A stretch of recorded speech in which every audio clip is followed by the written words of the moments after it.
basically, following Twitter this morning, it's obvious that lesson study's been mentioned quite a lot.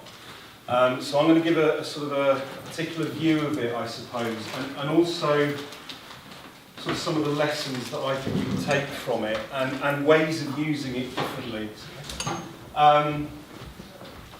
I suppose just to sort of introduce all of this, I'm Phil Wood. I work at the University of Leicester and I'm a member of our lesson study research group. There's about 8 of us working on lesson study, all the way from primary up to postgrad. So we've worked with primary schools, secondary schools, FE, and at university level.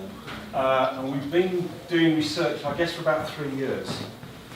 And we're not only researching it, we do it as well. So I actually do a lot of lesson study on my own work as a lecturer, mostly with master's students. And my particular interest is actually working with international master's students. So each year I'm in charge of and run a master's course where we've got Chinese, Kazakhstanis, Saudi Arabians, Cypriots, pretty much as differentiated a group as you could possibly hope to have. I suppose sort of the first thing that I would say in context of this is that as somebody who taught in schools for 10 years, has worked alongside teachers for the last 8 or 9 years on a lot of action research, one of the things that I've noticed, certainly since about 2003, 2004, is just a massive acceleration in change, and the fact that my feeling is all too often now change comes along so frequently that it never ever gets bedded in. You sort of do something for a couple of weeks and then it's the next one.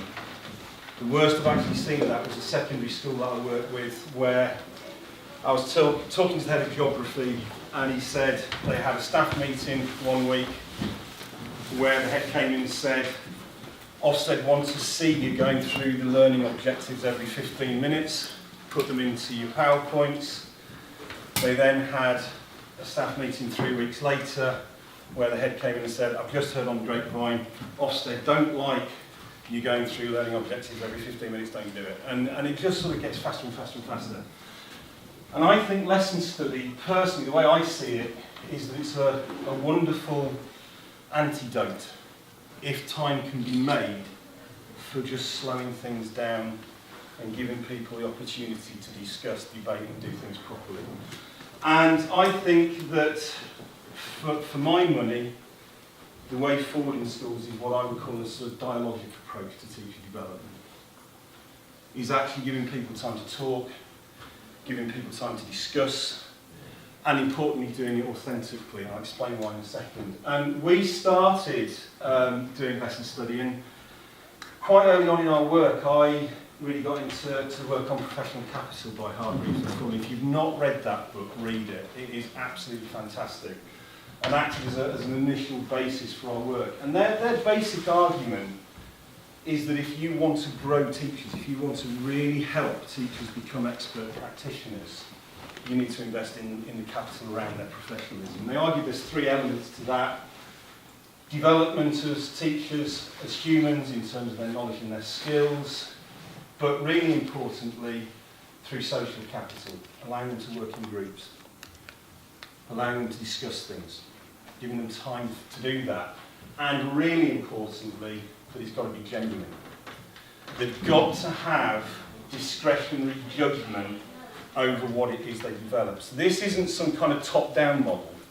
It can't be the SLT sort of coming in and sort of saying, this term, our focus is to go away and do lesson study on that. It's got to come from groups of teachers, A, who have formed their own groups, that haven't been formed by someone else, and secondly, they then have to choose what it is they want to look at. The important thing with this is that it requires space and time. If you try and do this quickly, if you sort of say you've got half an hour to do that, it ain't going to work, in my opinion. I think this is really important because this then becomes a level and informal process, and it should be. I'm a complexity scientist.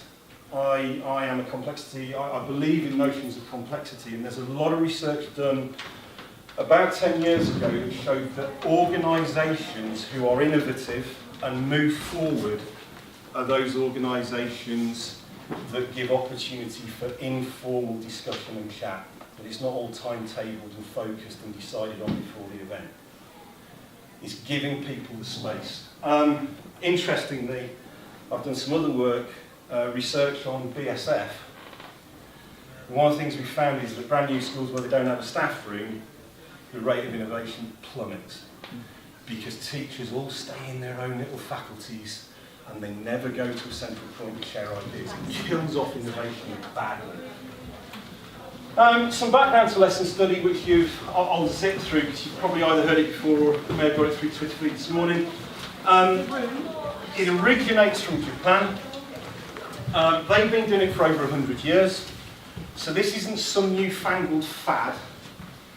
This is something that has worked within, admittedly, a particular socio-cultural context for a very long period of time.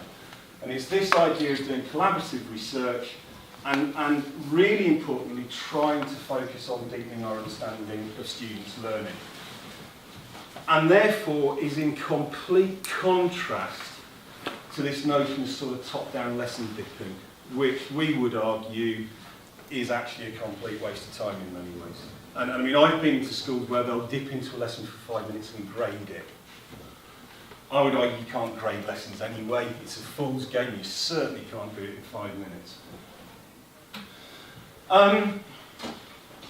There is actually a pretty big body of evidence. We have, as far as we know, we have one of the most complete databases of all published materials on lesson study. There's over 300 academic papers in there. So this has a very large research base.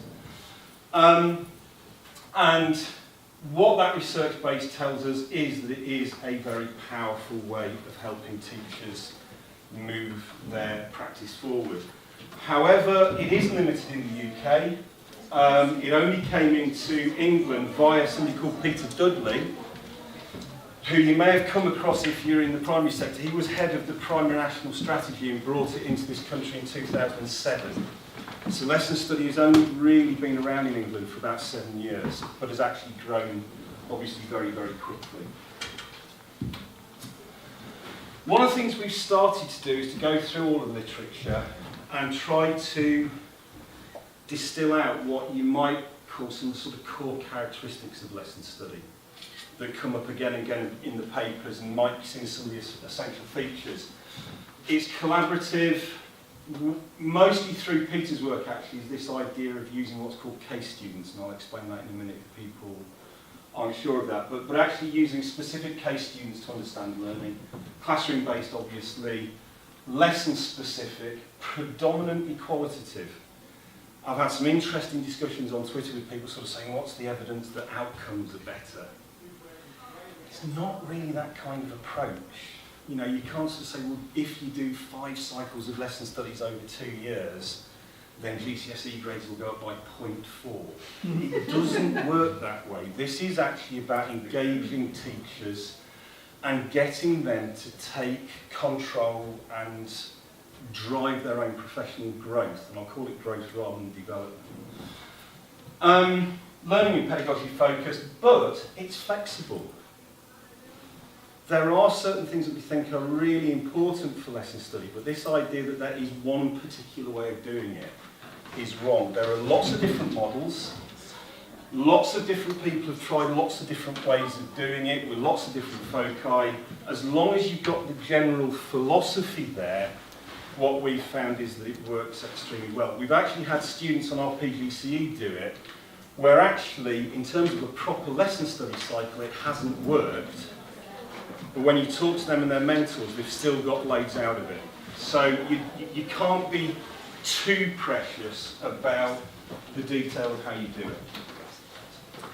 Just very quickly, I'll put this up on SlideShare later on this evening and sort of tweet it out. Just a very basic idea of the kind of cycle we use. And really importantly, their teachers form the LS groups.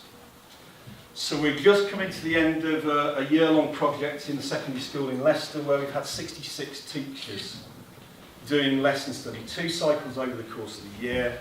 And all we said to them at the start is, can you please get yourself into triads? we didn't then assign them. They naturally got into groups of 3. Interestingly, most cross-disciplinary. And what they do is, once they've started the work, they then identify what they believe the specific challenges that students are having problems with. So this isn't a case of, on our improvement plan, it says we have to do independent learning better, go away and make that very lesson study. The best kind of lesson study is teachers getting together and saying, in our practice, where we are, what are the things that are holding our kids back? What are the things that they're having problems with? Once you agree to focus, then the idea is to meet together and to plan a research lesson. And the really important part in that research lesson is, yes, designing the lesson as you normally would, but the kind of way that we've worked that seems to be very successful is almost splitting a piece of paper into two and sort of saying, right, what do you think the lesson should look like? And then on the other side, what are the kids actually doing, how are they learning, and what is the evidence that you might see that they're actually learning? So that there has to be far more focus on the learning rather than the teaching. The two work together very, very explicitly. In Japan, it is not unknown for that process to take upwards of 20 hours for a 1-hour lesson. I've seen lesson plans from Japan that run to about 12 sides long. That is just totally unsustainable in our context. The context in Japan is a lot of teachers in Japan have very, very low contact time. They might only be teaching 15, 16 hours a week. And the idea is that they spend a lot of the extra time then working together. So what we found is that about an hour, 2 hours is normally enough to prepare a lesson. What we also have got as our model is to say to the group, what we'd like to do is to identify case students. So normally when people start out, just choose 2 students each. So if you've got 3 people in a group, you might only be observing 4 kids. And what we suggest is observe, if you like, sort of case kids who are stereotypes of a particular group. So if you're interested in ability, perhaps choose kids of different ability. If you're interested